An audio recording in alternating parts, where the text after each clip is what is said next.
आदरणीय वल्लभ भाई, आदरणीय शांति भाव, श्री लुकट जी, श्री विलास जी, प्यारे मित्रों, सबसे पहले तो मैं थोड़ी कड़वी बात कहना चाहता हूँ। शांति भाव के बारे में मैंने बहुत सुना था, वो शादियाँ वगैरह करवाते हैं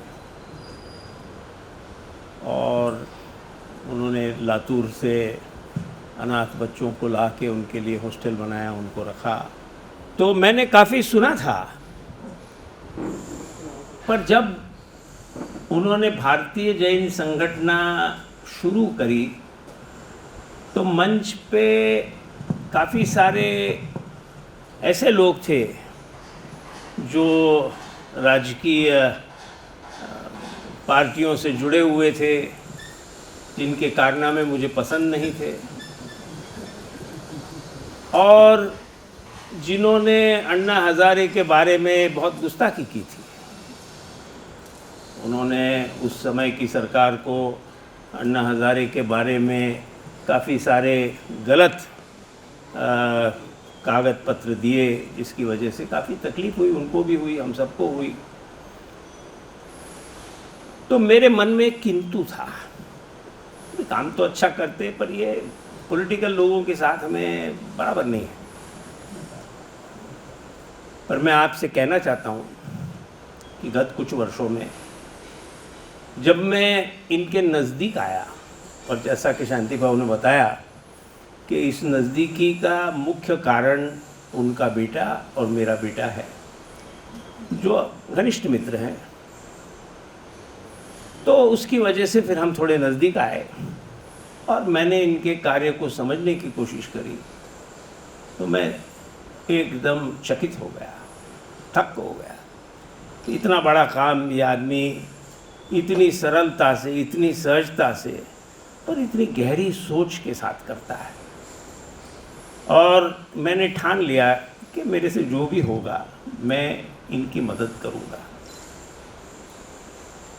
अब ये क्या कर रहे हैं और इन्होंने जो संस्था बनाई है वो क्या है?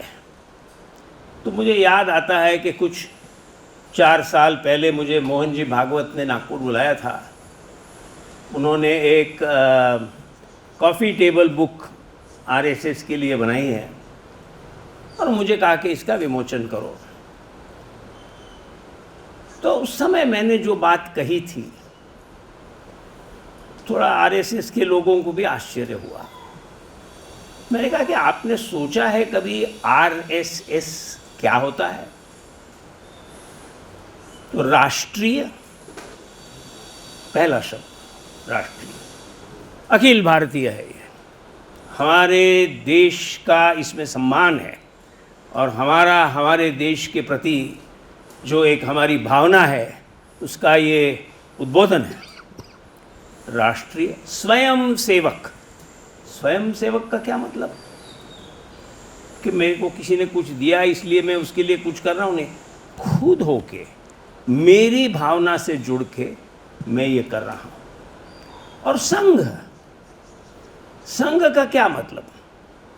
संघ का मतलब है सबने मिलके, जुड़ के, साथ में काम करना। तो उनको भी अच्छा लगा। पर जितना मैं ज़्यादा सोचता हूँ उतना मुझे दिखता है कि यही संपूर्ण विचार भारतीय जैन संगठना में है। आपने भारतीय कहा, आप पूना कह सकते थे। भारतीय, जैन, जैन माने क्या? क्या आप जैन कुटुंब में जन्मे इसलिए जैन हैं? और कुछ लोग जो जैन कुटुंब में नहीं जन्मे पर जैन मूल्यों को मानते हैं, वो जैन नहीं है?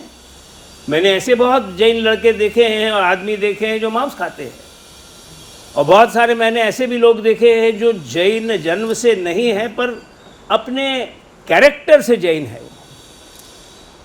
तो भारतीय जैन मतलब जो मूल्य हैं आपके, उन मूल्यों को आपने इसमें आगे रखा है। और संगठना, संगठन का क्या महत्व है? और इसके लिए हमको समझना पड़ेगा कि सामाजिक जो एक प्रवाह है जिसमें मूल्य आए, वो कैसे बढ़ा। तो थोड़ा मैं पीछे जाता हूँ। वल्लभ भाई ने वशिष्ठ ऋषि की बात करी, तो मैं महावीर से शुरू करता हूँ। किसी ने महावीर से पूछा कि भगवान धर्म क्या है, तो बोले सच्चम खुधम्मम, सत्य ही धर्म है। पर सत्य को कैसे पहचाने? सत्य क्या है, हमको कैसे पता चलेगा? तो बोले पन्ना समीक है धम्मम, अपनी प्रज्ञा से समझो कि धर्म क्या है। तो सत्य क्या है ये समझना, ये एक बात है, और वो हर एक के समझ में इजीली आती नहीं है। तो धर्म समझाने के लिए बहुत सारे ऋषि मुनि गुरु आचार्य आगे आए और उन्होंने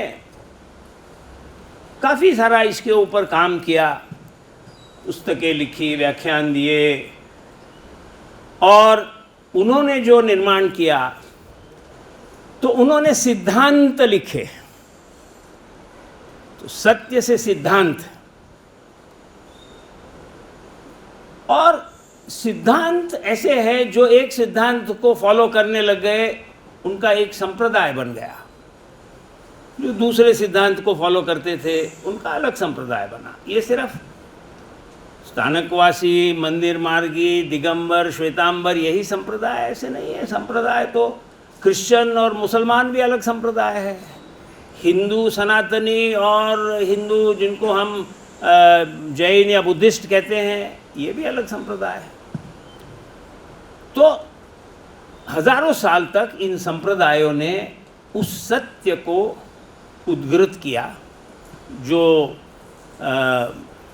आचार्यों ने बताए, और एक प्रकार से समाज चलता गया।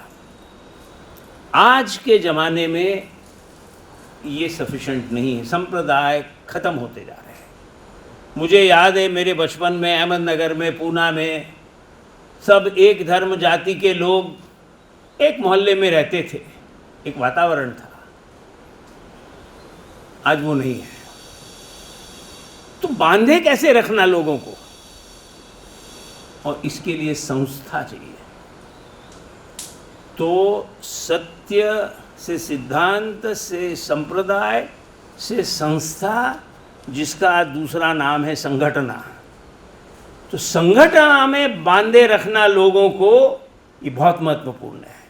और शांति भाव ने भारतीयों को अपने भारतीयत्व की पहचान बताते हुए, जैन मूल्यों को दर्शाते हुए संगठना में बांधा है। बहुत बड़ी बात है।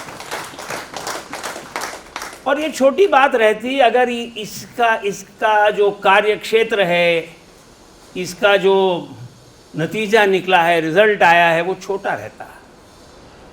पर इन्होंने उसको स्केल अप किया है।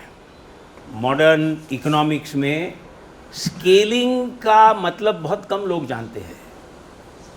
किसी भी बिजनेस में, किसी भी व्यवसाय में स्केलिंग को बहुत महत्व है। बहुत सारे ऐसे बिजनेसेस निकले तो बहुत अच्छा प्रोडक्ट लेके निकले, बहुत अच्छी सर्विस लेके निकले, पर उन्होंने स्केल अप नहीं किया। जब डिमांड बढ़ी तो उसको वो परिपूर्ण नहीं कर पाए और वो बिज़नेस ख़त्म हो गए। इसके बहुत सारे उदाहरण पूना में है। लोग बोलते थे कि आमची दूसरी दुकान नहीं, मतलब हमारी कहीं ब्रांच नहीं है भैया, हम ही है। तो वो एक ब्रांच थी, वो सिकुड़ गई, ख़त्म हो गई। जिन्होंने स्केल अप किया, जैसे आज हम देखते हैं हल्दीराम ने स्केल अप किया है। क्या थे Haldiram? Small business run by a family. Today it is a multinational business with many factories, many branches, many products, many markets. तो स्केलिंग अप बहुत महत्वपूर्ण रहता है। और मुझे सबसे ज़्यादा आश्चर्य शांति भाव ने जो स्केलिंग अप के लिए सिस्टम्स बनाए वो देख के हुआ है।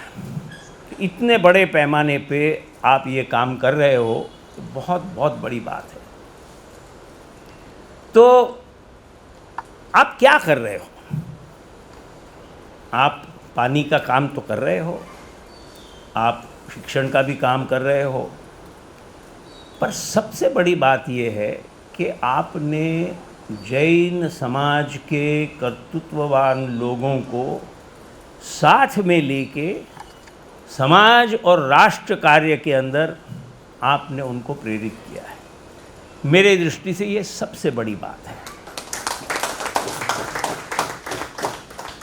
मुझे इस बात का हरदम थोड़ा सा रंज रहता है वल्लभ भाई कि किसी भी जैन से बात करो कि हमारा धर्म क्या है, तो शुरू करता है हम अहिंसा में मानते हैं, हम नॉन वायलेंस में मानते हैं, हम वेजिटेरियन है, हम मतलब कि मांस मच्छी तो छोड़ो, हम प्याज लहसुन तक नहीं खाते। और उसके बाद में उसका वॉइस कम हो जाता है और ये दुख की बात है। और ये इसलिए है कि हमारे धर्मगुरु साधु साध्वी बहुत सक्षम है, बहुत तपस्वी हैं, पर वो हमको धर्म सिखाते नहीं। हमारे धर्म के दो आयाम हैं, एक है श्रावक धर्म और दूसरा है श्रमण धर्म। क्या फर्क है? हम यहाँ जो बैठे हैं हम सब श्रावक हैं, सुनने वाले हैं। कोई जो मूल्य हमें बता रहा है उसको सुनते हैं हम, इसलिए हमें श्रावक कहा गया है। और श्रमण कौन है? श्रमण वो है जो प्रयत्न करते हैं अपने आत्मा को इस जन्म मरण के साइकिल में से बाहर निकाले, वो श्रमण है। तो श्रावक धर्म और श्रमण धर्म कंप्लीटली डिफरेंट है। ये ना कोई साधु साध्वी कहते हैं और ना हम लोग इसको कभी जोर से बोलते हैं। पर आप सोचिए, गत 8 वर्षों से मैं एक म्यूज़ियम जिसका जिक्र अभी शांति भाई ने किया था, बन रहा है, उसमें मैं काम कर रहा हूँ। तो मुझे जैन धर्म के प्रवाह के बारे में सुनने, देखने, पढ़ने, बोलने में बहुत कुछ मिला। तो जो पहले तीर्थंकर थे ऋषभदेव ने ना हिंसा की बात करी, ना परिग्रह की बात करी। उन्होंने क्या कहा? उन्होंने 5-6 बड़े महत्वपूर्ण शब्द कहे। एक एक शब्द एक क्यू है, एक एक शब्द एक हीरा है। 80 पहला शब्द। एक जैन तीर्थंकर ने दी हुई सीख में पहला शब्द है 80। 80 का मतलब होता है अस्त्र, तलवार। ये अस्त्र है। जैन लोगों को आश्चर्य होता है, अरे क्या बात कर रहे हो आप, ऐसे कैसे, क्या जैन कोई अस्त्र के बारे में बोल सकते हैं? हाँ, उन्होंने कहा है। दूसरा है मसीह। मसीह का मतलब है स्याही, कम्युनिकेशन के लिए। जैसे तलवार आत्मसम्मान के संरक्षण के लिए है, वैसे मसीह ये कम्युनिकेशन के लिए है। तीसरा उन्होंने कहा कसी। कसी का मतलब है कृषि। उस जमाने में सिर्फ उत्पादन कृषि में से ही होता था, गौ संवर्धन में से ही होता था, कोई बहुत बड़े कारखाने नहीं थे। तो 80 मसीह कसी सबसे महत्वपूर्ण यहाँ बैठे हुए लोगों को दिखेगा शब्द। उसके बाद आया वाणिज्य, व्यापार करो। पूरे दुनिया के इतिहास में कोई भी धर्म प्रवर्तक ऐसा नहीं होके गया जिसने कहा व्यापार करो। किस लिए कहा? समृद्धि निर्माण करो, वैल्यू ऐड करो, सरप्लस बनाओ, उस सरप्लस को ट्रेड करो, समृद्धि निर्माण होगी। अगर आप धोलावीरा वगैरह जो जहाँ पे उत्खनन हुआ है उसका आप ब्यौरा देखें तो वो 7,000 साल के करीब आज से पहले था, जिसे फर्स्ट सिविलाइजेशन कहते हैं, ब्रॉन्ज एज भी कहते हैं, 7,000 वर्ष पूर्व। तो उन देहातों में, उन शहरों में व्यापार के चिन्ह ऐसे हैं कि वहाँ पे बंदरगाह बने हुए हैं, हार्बर बने हुए हैं। उस हार्बर में से सामान लेके नावें नदी में जाती थी, समुद्र में जाती थी। क्यों जाती थी? शौक के लिए जाती थी, व्यापार करने के लिए जाती थी। तो व्यापार ये जैन समाज के सर्वप्रथम मूल्यों में से एक महत्वपूर्ण मूल्य है। हमें सोशलिस्ट कम्युनिस्ट लोगों ने एक न्यूनगंड दे दिया है, एक इन्फीरियरिटी कॉम्प्लेक्स दे दिया है कि हम तो व्यापारी है तो चोरी होगा। ऐसा नहीं है। और हमें इस बात को ख्याल में रखना है कि संपत्ति निर्माण करना बहुत बड़ी बात है और उसके लिए हमें काम करना है। तो उसके बाद में उन्होंने विद्या और कला वगैरह बातें करी। तो पहले हमारे तीर्थंकर जो कह के गए वो समाज सुधार की बात कह के गए। अच्छा व्यापार करो, अच्छी खेती करो, अपनी सुरक्षा करो। आज जो काम हिंदुस्तान में, भारत में होना है उसमें हमें यही करना है। ये चीज़ें हमको आज के ज़माने में करना सबसे ज़रूरी। हमारी रक्षा अगर हम नहीं कर पाए तो हम ख़त्म हो जाएंगे। हमने व्यापार नहीं किया तो हमारे पास में संपत्ति नहीं होगी, साधन नहीं होंगे, पैसा नहीं होगा, हम शस्त्र नहीं खरीद पाएंगे, हम टेक्नोलॉजी नहीं लगा पाएंगे, हम समाज को सुधार नहीं पाएंगे, उसके रहन सहन के लिए, उनके अच्छाई के लिए हम काम नहीं कर पाएंगे। तो व्यापार, शस्त्र बहुत ही ज़रूरी चीज़ें हैं। उत्पादन करना बहुत ही ज़रूरी चीज़ें हैं। और ये करने के लिए जो समाज के अंदर एक प्रकार की एकजुट चाहिए और उस काम में प्रेरणा चाहिए, वो भी बहुत ज़रूरी है। अभी कुछ दिन पहले मैं दलाई लामा से मिला था। तो दलाई लामा से पूछा गया कि भगवान बताइए कि धर्म क्या होता है। तो बहुत सारे लोगों को लगा कि कुछ तो भी बड़ी लंबी चौड़ी बात करेंगे, तो हंसने लग गया और बोले कि सिंपल है बहुत। धर्म, इसे in English, religion is the process of enhancing faith in values. धर्म वो प्रक्रिया है जिसके वजह से जो मूल्य हैं उनके बारे में आपकी आस्था बढ़े और आप उसमें कार्यरत हो, वो धर्म है। मंदिर में जाना धर्म नहीं है। एक स्थानक में खड़ा हूँ, मैं याद रख रहा हूँ, स्थानक में जाना धर्म नहीं है। माफ़ी चाहूँगा, आपने बनाया है स्थानक ये। पर धर्म जो है वो मूल्यों को बढ़ाना, उसकी रक्षा करना, ये है। तो ये मूल्य क्या है जो ऋषभदेव बता के गए? वो भी मूल्य ही है, ओरिजिनल मूल्य है। तो क्या महावीर गलत थे? क्या पार्श्वनाथ गलत थे? ये भी हमको समझना है। और ये हम कैसे समझेंगे?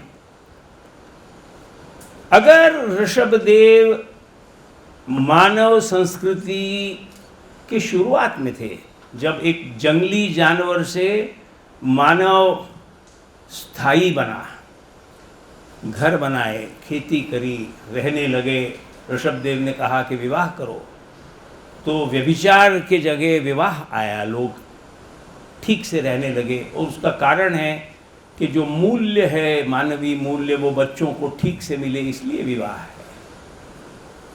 तो ये सब बातें हुई तब ऋषभदेव थे और उन्होंने वो बातें कही, वो उस समय के लिए उचित थी। उसके 4,500 वर्ष बाद महावीर हुए। अगर ऋषभदेव 7,000 साल पहले थे तो महावीर आज से 2,500-2,600 साल पहले थे, और पार्श्वनाथ उनसे शायद 300 साल पहले। तो समझ लीजिए कि ऋषभदेव के 4,000 साल बाद पार्श्वनाथ आए। जब तक पार्श्वनाथ भगवान आए तब तक मानव समाज जबरदस्त बदल गया था। जंगलों में रह के, खेती करके, छोटी छोटी चीज़ें इकट्ठा करके, पॉटरी करके, छोटा व्यापार करके जो समाज रहता था वो बड़ा प्रगल्भ हो गया था समाज। मंदिर थे और राजप्रसाद थे, राजा थे, जागीरदार थे, जज थे, पुस्तकें थी, सब हर प्रकार का, क्या बोलते हैं उसको, प्रॉस्पेरिटी, सधनता थी समाज में, और समाज एक जैसा था। आज हम लोग जो 21वीं सदी में हिंदुस्तान में रहते हैं, हमको ऐसा लगता है कि समाज जैसा आज है वैसा ही था। याद रखिए कि तब क्रिश्चियनिटी नहीं थी, तब इस्लाम नहीं था। हिंदुस्तान के अंदर जो धर्म थे, श्रमण धर्म और ब्राह्मण धर्म, इनका उगम एक ही है। वेदों में किसी प्रकार की फिलॉसफी दी नहीं है। अगर आप वेदों में बड़ी फिलॉसॉफिकल बात ढूंढ के मुझे बताए तो I will be very grateful. पर मैं आपसे कहना चाहता हूँ कि मैं भंडारकर ओरिएंटल रिसर्च बॉडी का चेयरमैन हूँ, और मेरी कॉन्स्टेंटली वैदिक विद्वानों से बातचीत होती रहती है, और सब ये मानते हैं कि वेद ये प्रोसेस मैनुअल है कि होम करना है तो कैसे करना है, विधि करनी है तो कैसे करनी है। जो मूल्य है वो सब मूल्य उपनिषदों में आए हैं। उपनिषद क्या है? उपनिषद शब्द का अर्थ है गुरु के पैरों में बैठ के सुनना। गुरु के पैरों में बैठ के सुनना इस उपनिषद। कौन थे वो गुरु जिन्होंने ये बताया? वो आपको उन्होंने क्या बताया इस पर से मालूम पड़ता है। क्या बताया गया? उपनिषद का जो फ्लावर है, most important thing, that is Gita. अगर आप गीता का चैप्टर 2 पढ़ो, एक शब्द उसमें ऐसा नहीं है जो जैनिज्म नहीं है, और जैनिज्म में एक बात ऐसी नहीं है वो चैप्टर 2 में नहीं है। शायद आप लोग संस्कृत नहीं पढ़ते होंगे, जो मराठी पढ़ते हैं मैं उनसे अनुरोध करूंगा कि विनोबा भावे ने गीता ही लिखी है। बहुत सुंदर छोटी सी पुस्तक है, आप आधे घंटे में पूरी पुस्तक पढ़ सकते हो। उसका एक चैप्टर है जिसमें अर्जुन पूछता है कि कृष्णा सांग कसा से कसा फिरे राहे कसा, so explain to me what is an enlightened man, and then Krishna explains. That explanation is pure Jainism. तो मूल्य उपनिषद या सनातनियों के और श्रमणों के, मतलब जैन बुद्धों के, एक ही है, कोई फर्क नहीं है। मांस खाना या ना खाना ये कहीं भी लिखा हुआ नहीं है।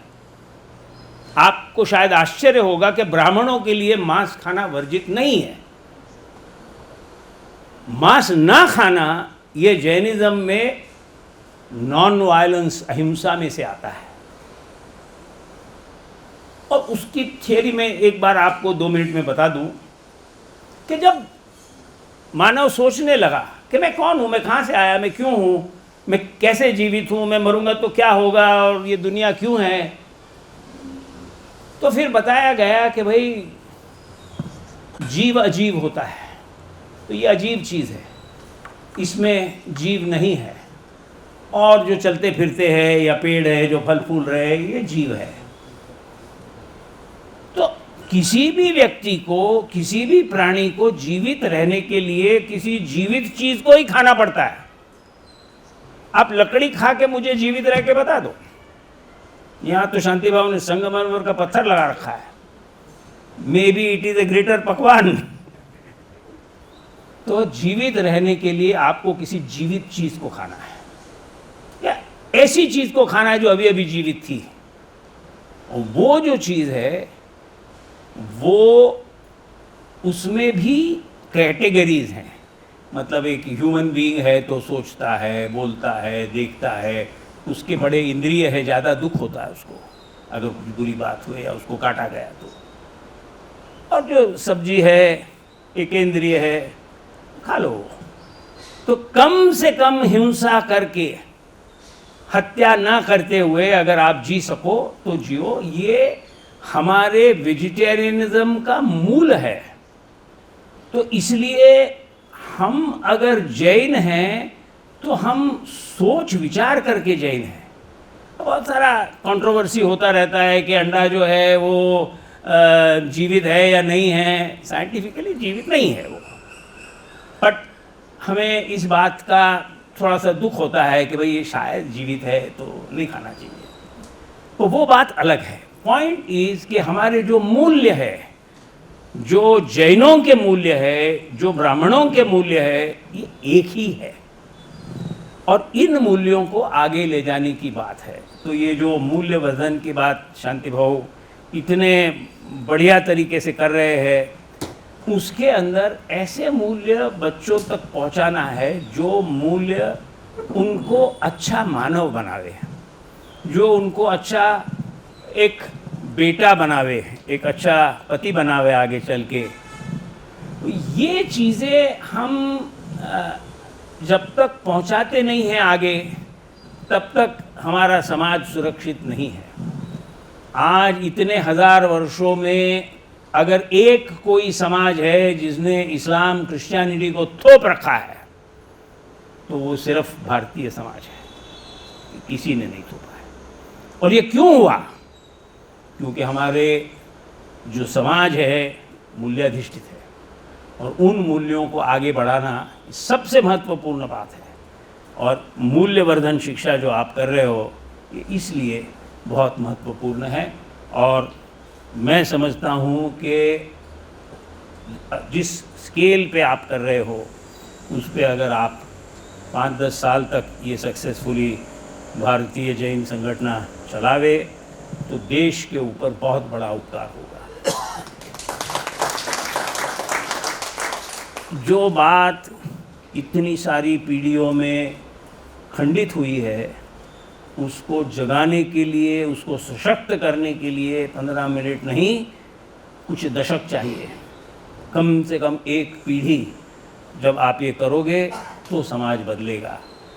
और मुझे सबसे बड़ी खुशी इस बात की है, और मैं आश्चर्यचकित हुई देख के, कि इस प्रकार के काम करने में आपने जैन समाज के सभी श्रेष्ठियों को जोड़ रखा है। जो भी आपके district level, state level leaders हैं, निश्चिततः वो समाज की श्रेष्ठी हैं, क्योंकि उनको इंस्टिंक्टिवली ये बात समझी है कि हम जैन हैं तो हमको मूल्यों का जतन करना है। अगर हमें मूल्यों का जतन करना है तो हमें ये काम करना है। अगर हमें ये काम करना है तो निष्पक्ष भाव से करना है, और ये करना है तो इससे जुट के करना है, लोगों को जोड़ के करना है। तो ये बहुत बड़े पैमाने पे आप कर रहे हो। आपने इन लोगों को स्फूर्ति दी है, इनको ताकत दी है, इनको दिशा बताई है, और इनके लिए आपने इंफ्रास्ट्रक्चर तैयार किया है। अगर आप कितने भी एबल मैनेजर को एक कारखाना दे दो कि भाई तू चला, पर उसके अंदर ना कोई रिकॉर्ड है, ना कोई रूटीन है, ना कोई प्रोसेस है, ना कोई ड्राइंग है, ना कोई डिज़ाइन है, तो नहीं चला पाएगा वो। आपने ये सब बना के उनको दिया है कि भैया ऐसे करना है।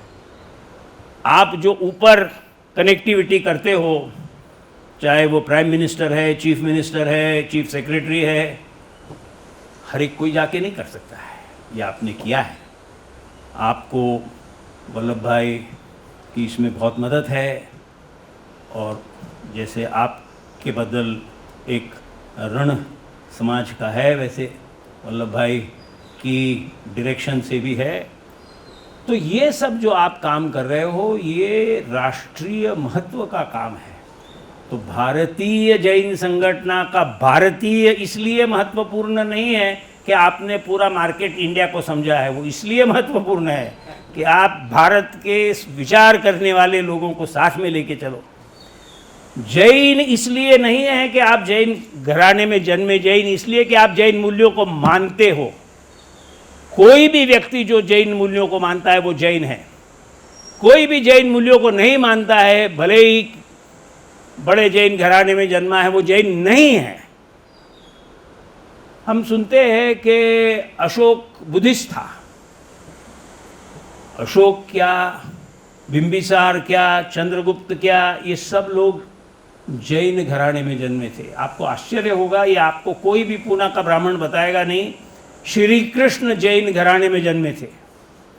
श्री कृष्ण के चचा समुद्र विजय द्वारका के राजा थे और जैन थे। उनके पुत्र नेमिनाथ ये हमारे 22वें तीर्थंकर है।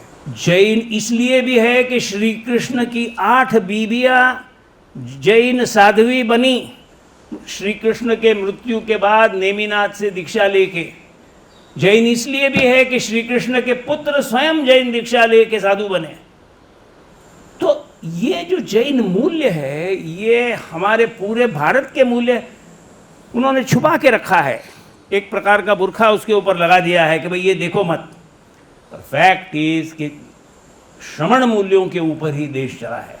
मैं जो ये म्यूज़ियम बना रहा हूँ, इसके लिए मुझे 8 साल से बहुत सारा काम करने का मौका मिला है। मैंने अच्छे प्रोफेसर्स, आर्ट के बड़े दिग्गज, ऐसे काफ़ी सारे लोग जोड़ रखे हैं जो या तो फुल टाइम काम करते हैं या हम उनको कंसल्ट करते हैं।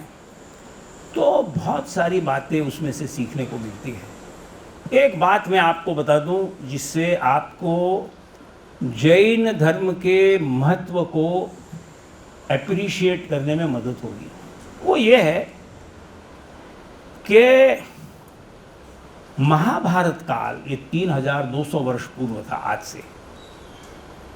लोग बोलते हैं 20,000 साल, 15,000 साल, मूर्ख हैं वो, उनको मालूम नहीं है कि सिविलाइजेशन ही 7,000 साल पहले से शुरू है। तो बोलने को तो कुछ भी बोल सकते हैं कि 20,000 साल पुराना मंदिर है। अरे ऐसा हो नहीं सकता है भाई। तो 3,200 साल पहले महाभारत था और वहाँ से आगे जो भारतीय समाज था वो कंटिन्यूअसली करीबन 1600-1700 साल तक श्रमण था। ब्राह्मण नहीं था, वैदिक नहीं था, सनातनी नहीं था, श्रमण था। ये आप कैसे कह सकते हो? इसलिए कह सकते हो कि हिंदुस्तान भर में जहाँ जहाँ पे अवशेष है, सबसे ज़्यादा अवशेष श्रमण परंपरा के हैं। तो करीबन 1600 साल तक हिंदुस्तान में श्रमण परंपरा रही है। श्रमण परंपरा मतलब क्या? मतलब साधुओं ने जिनको गाइड किया ऐसी परंपरा, और जो जो श्रमण मूल्य है, जो जैन मूल्य है, उनको मानते थे ऐसी परंपरा। और ये हिंदुस्तान भर काय पर से थी? तो आप आज बंगाल में देखो, बर्दवान डिस्ट्रिक्ट है, वर्धमान डिस्ट्रिक्ट है, बीरभूम है, वीरभूमि है, ये सब उधर है।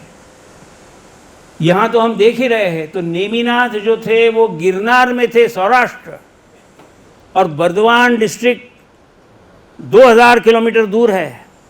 आपको आश्चर्य होगा, दक्षिण में तमिलनाडु में 1000 साल से ज़्यादा पुराने 1000 मंदिर हैं। ज़्यादातर लोगों को इस बात की मालूमात नहीं है। मैं यहाँ म्यूज़ियम जब बना रहा था तब मैं बहुत घूमा, जगह जगह गया। मैं चंद्रनाथ जी महाराज को भी साथ लेके गया। अनेक मंदिर हमने अनेक जगह देखे। जब मैं पुणे आया वापस, तो एक दिन मुझे प्रोफेसर ढवळीकर, जो अभी गुजर गए, पर जो डेक्कन आर्कियोलॉजी कॉलेज के चांसलर हुआ करते थे, उनका मैसेज आया कि अरे तुम म्यूज़ियम बना रहा है, बहुत अच्छी बात है। मालूम है क्या तुम्हें कि तुम म्यूज़ियम जहाँ बना रहे हो, यहाँ वडगांव तलेगांव के पास में नदी क्रॉस करने के बाद में, इंद्रायणी नदी क्रॉस करने के बाद में एक पारवडी करके एक छोटा सा गांव है, वहाँ पे मैं म्यूज़ियम बना रहा हूँ। वहाँ से 5 किलोमीटर दूर भारत की सबसे पुरानी वेस्टर्न इंडिया में मिली हुई एक केव है, गुफा है। और उस गुफा में जो अंकित किया है, जो लिखा गया है कार्व करके, वो जैन वाक्य है। 2100 साल पूरा, पूना के पास में, पूना से 30-40 किलोमीटर पर। तो मैंने लोग भेजे ढूंढने के लिए, वो गए, फ़ोटो वोटो निकाल के लाए। पहले तो मिली नहीं जगह, फिर बड़े मुश्किल से एक पहाड़ के ऊपर जाके उनको मिली। वहाँ ब्राह्मी लिपि में, ब्राह्मी ये ऋषभदेव की बेटी थी जिसको लिपि का काम ऋषभदेव ने दिया था। ब्राह्मी लिपि में अर्धमागधी भाषा में वहाँ लिखा हुआ है नमो अनंताणम, 2100 साल पहले। तो हम इस मानसिकता में ना रहे, अरे हम तो एक माइनॉरिटी है। मेरा बहुत विरोध है इस माइनॉरिटी कंसेप्ट को। बहुत सारे लोग खुश है कि माइनॉरिटी है तो एजुकेशनल इंस्टीट्यूशन में फ़ायदा होगा वगैरह। अरे होगा नहीं होगा तो क्या फ़र्क पड़ता है तुमको। हम माइनॉरिटी नहीं है, हम इस देश के विचारों की सेंट्रल धारा है। हम इस देश के मूल्यों को बढ़ाने वाले लोग हैं। और हमको जब शांति भाव ने ये अपॉर्चुनिटी दी है कि इस मूल्यवर्धन का काम, चाहे वो शैक्षणिक है, चाहे पानी का है, चाहे बीमारी के विरुद्ध लड़ना है, ये सब मूल्यों का काम है। मूल्यों का संरक्षण करना, बढ़ाना, समाज को सुदृढ़ करना, ये करने का आपने जो मौका सबको दिया है, बहुत बड़ी बात है। इसके लिए मैं आपसे हाथ जोड़ता हूँ। What you have achieved is amazing. All the best to you. धन्यवाद।